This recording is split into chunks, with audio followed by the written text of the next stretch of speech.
All right, hello and welcome back to the archives and to episode 6 of the Cloudchildren. This is going to be as long as the original Beautiful Lives. A quick recap of where we are at here. So Cloudchildren is my follow-up fantasy novel to The Sorcerer's Children. Not finished either, but we've got enough to go on that this has already been a ride, and we still do. I think we're only about halfway. Yeah, we're about halfway right now. So there is still a fair more. I don't know what's still to come. Honestly, I actually have no idea. I remember basically what happened up until here. I have no idea. So this is what's coming next. There's one scene that I vaguely remember, and that's it. So quick recaps here. The Cloudchildren features 5 main characters, a sibling family. Now, they were divided into 2 sets of siblings that grew up together and one little lone child that was left out in the cold. So we have Jessie, who is the oldest. We have her little brother, Matt, who is the third oldest. We have Zoe, who's a year younger than Jessie, and Rick, who is younger than Matt, and then we have little baby Gatsby. And we really liked Jessie as I was writing it, and everyone else kind of didn't really have much to them. I think it was supposed to be Jessie was kind of the oldest and the leader. Zoe is supposed to be, Jessie's super sweet little sidekick. Matt's entire personality is that Jessie defeated a wolf at the very start of the story, and he didn't really help at all. So his entire storyline is just that he's mad at Jessie because she defeated this wolf. And Gatsby is a whiny little baby, I'm pretty sure. Oh, and Rick has nothing. Rick is absolutely nothing. I did not care about Rick. I don't even know why I included him, but he's in there. So we left off with these 5 children are very wanted by the evil force, because obviously it's a fantasy. There's an evil force. His name is Baat, B-A-A-T, and they were training in a village. Not a camp. This is not Percy Jackson, just like The Sorcerer's Children, except it is. And they have been sent on a quest to go and defeat Baat. They have 72 hours, just like in The Sorcerer's Children, to complete this quest. And I believe this quest involves pretty much the same thing as The Sorcerer's Children, except it's not all exclusively based on my dreams. But it's basically just a series of tasks. They're in some other world and they're just wandering through a series of tasks, I'm pretty sure is where we're at with this. But let's find out, because again, I don't know. So these children have just been shoved through a portal to another world where they are going to journey to find this evil man and defeat him. It's pretty much all the instruction they've been given. Quick reminders, we are switching perspectives every chapter. We are in first-person perspectives. We are switching fonts every chapter with their handwritings. Finally, Jessie, our fave, has been shoved through the portal by Seth, the leader of this village. Right before he pushed her through this portal, he revealed that he is their father. Their father's supposed to be dead, as is their mother, but apparently Seth is their father. We are starting with chapter 2. We are 37 pages in, but the first 15 pages were the 3 various prologues, and the next 20 were Jessie's chapter. How many pages does Zoe get of a chapter? Let's just check here.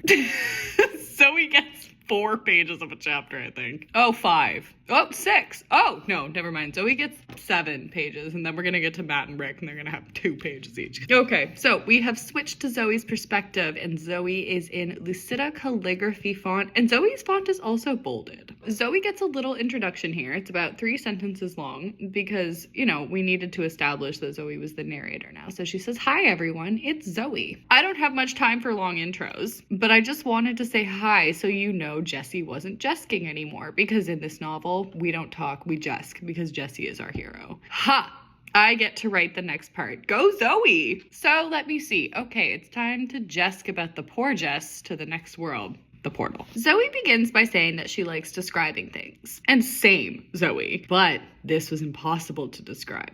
It felt like but then she goes on to describe it for another 2 paragraphs. Okay, so Zoe feels like she weighs nothing, like she's a wisp of air rocketing through a dark tunnel, but she could feel the pain, and there was an awful lot of it. Too much pressure to think straight, so she couldn't really tell what's happening. She hears screaming, she hears laughing, and when she couldn't take it anymore, it stopped. Well, that's good for you. Okay. I was lying on the ground. Surprise, surprise. With a thud, Jessie appears. And Matt and Rick are there as well, and so is little Gatsby. Jessie says, okay, that was weird. And Matt says, too weird. Gatsby nodded her agreement, only Rick was silent, but Gatsby only nodded, so technically that's not true. Okay, so things have been a little off between me and Rick ever since I'd seen him again. So remember, Zoe and Rick are one of the sibling pairs. They grew up together. Matt and Jessie were having issues in the last chapter because they had not seen each other. They were taken away to separate orphanages, and they didn't see each other for 3 years. And then both sets met up randomly out of nowhere at the exact same time and busted out of their respective orphanages and all ended up arriving at camp right around the same,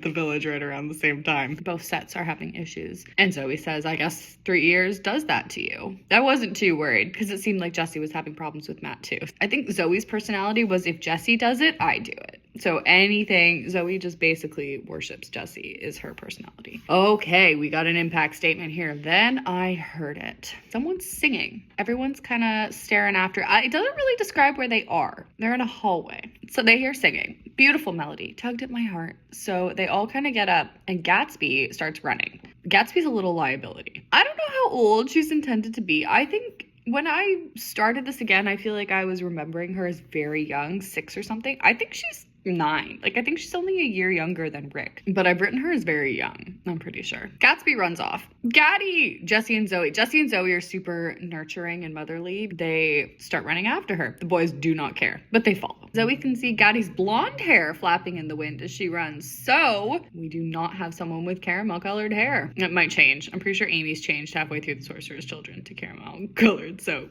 you never know. They catch up with her at the end, and she is standing in front of a doorway of a huge gleaming room that seems to be made of marble. A girl about 20 was sitting on a stone in the middle of it. So this is just a big empty room with a stone in the middle of it and a girl about 20. Pretty sure she's not. Pretty sure she looks 20, but she's quite a bit older than 20. I think she shows up again later, but we don't really get to who she is. I know who she is. I know who I intended her to be. Sort of. We'll get there. So she is sitting there. She's wearing a white dress and a white pair of flats.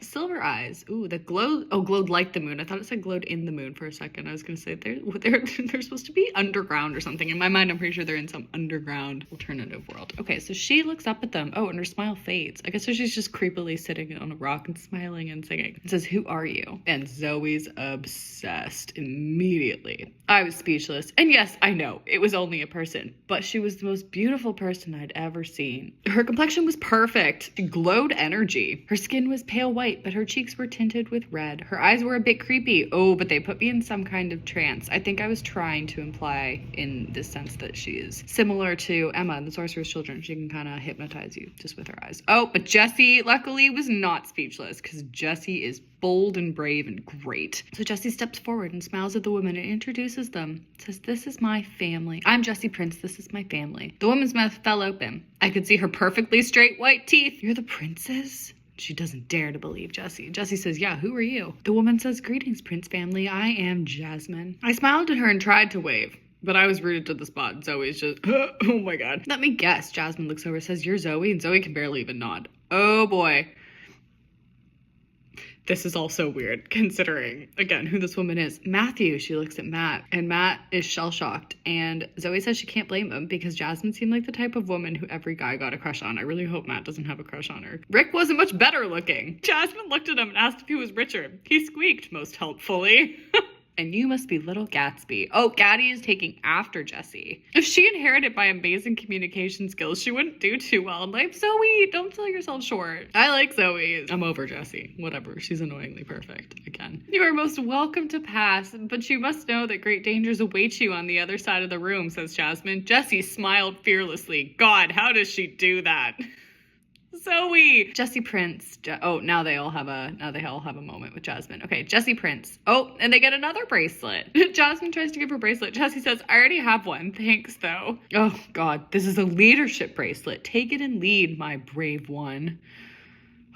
Oh, and then she kisses Jesse's forehead and Zoe nearly falls over from jealousy. But then she comes over to Zoe. Says, Zoe, your time is coming. You will soon need to save your own brother. Take this and let it guide you as you carry on and rescue the brother you've known for your whole life. I've put that in there to identify that obviously is going to be Rick that she saves because technically Matt is her brother as well. Oh, and kisses Zoe's forehead as well, and she is shocked. And Jasmine says, you'll do well, my dear.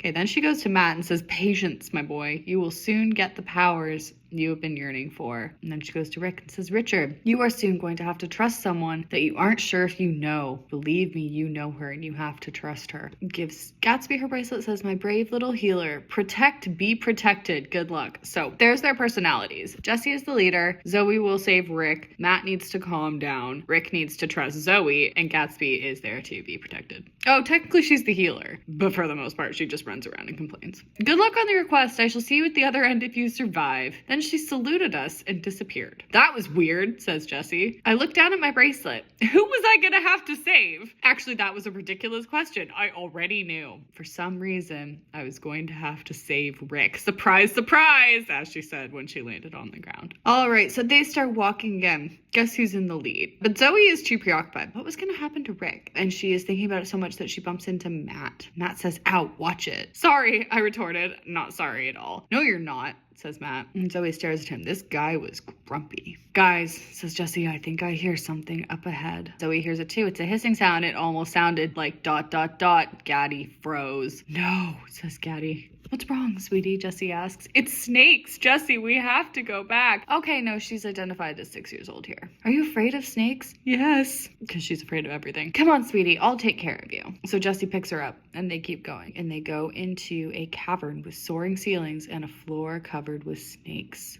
Zoe's freaked out too. Snakes have never been my favorite animal, but then she hears Gatsby whimpering. She says, Gaddy needed me, so Zoe swallows her fear. Go, Zoe! I like Zoe better than I like Jessie right now. Jess, Matt says, how do we do this? So Matt is over this whole, being mad at Jess for taking all the glory, and now he's like, what do we do? Jessie says, I'm not sure. But then she looks at her bracelet. She gives Gaddy to Zoe and says, take her. If something happens to me, don't follow. Rick says, Jessie, what are you doing? And Jessie says, the symbols on my bracelet match the ones on the floor. Now, we haven't said that there's symbols on the floor, but I guess there's symbols all over the floor. I'm gonna follow them in order. Maybe that'll get me across. That is a reasonable. So this is the first task that I have come up with. Is it better than an intergalactic bowling alley? Okay, so Jessie's about to go, but Zoe says, wait, mine don't have those on them. And Jessie says, yours don't have any of the ones on the floor. Maybe your bracelet will guide us through another puzzle. Hint, hint. I don't think we ever get there, but I think that was the plan, is that each of their bracelets had some hint on them that would guide them through a puzzle. So Jessie goes onto the first square, or the first stone.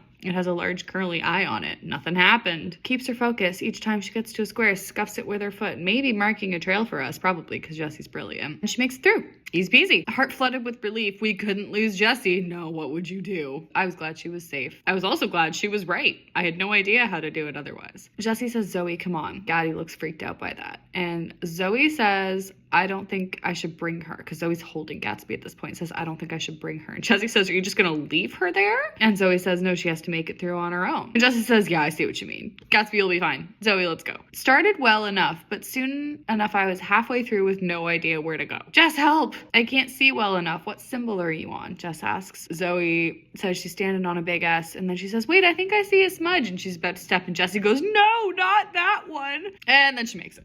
So we're fine. Matt breezed through the snakes like he'd been born to do it. Rick went next. Almost made a few mistakes, but Jessie caught him just in time. Why did they make Gatsby go last? She's super freaked out, but they've just abandoned her all, to stand on the other end by herself. Finally, 4 of us were over. That left just little Gaddy. Gatsby does not seem very confident. No, she's been whimpering this entire time, but she stepped out. Jessie walked her through the entire thing. When she reached the other end, she was completely fine. So they're all fine. Gatsby, Jessie, and Zoe have a little hug, and the boys stare at them like they're crazy. Right, says Jessie. We need to keep going. So they're back in the hallway. That was the first task, was a pit of snakes. Walk turned into a harsh slog. Oh, Gatsby got tired. The rest of them are fine. Oh no, guys are starting to look bleary-eyed. Zoe's exhausted. Oh, even Jessie looked a bit tired. Oh, this is the second task, I'm pretty sure. Yeah, I know why they're so tired. Guys, we need to keep going, says Jessie, but then we realize that her voice is slowing down. It's not that she's just talking slowly. Her voice had literally been slowed down. I was walking slower than I wanted to be. Impact statement. Everything was going in slow motion. They get to another cavern, but there's nothing in the cavern. And there's a door on the other end. Zoe figures they just have to cross the room to get to the door. How simple could it be? But we're in slow motion. And oh, Zoe's getting so tired that she can barely even walk. Zoe says, guys, the room is making us tired. We have to get across. Okay, so this is a room that's basically just making them so tired that they're all gonna fall asleep and never make it out. That is the challenge of the room, is that it makes them so tired that they're just gonna collapse in the middle of the room and never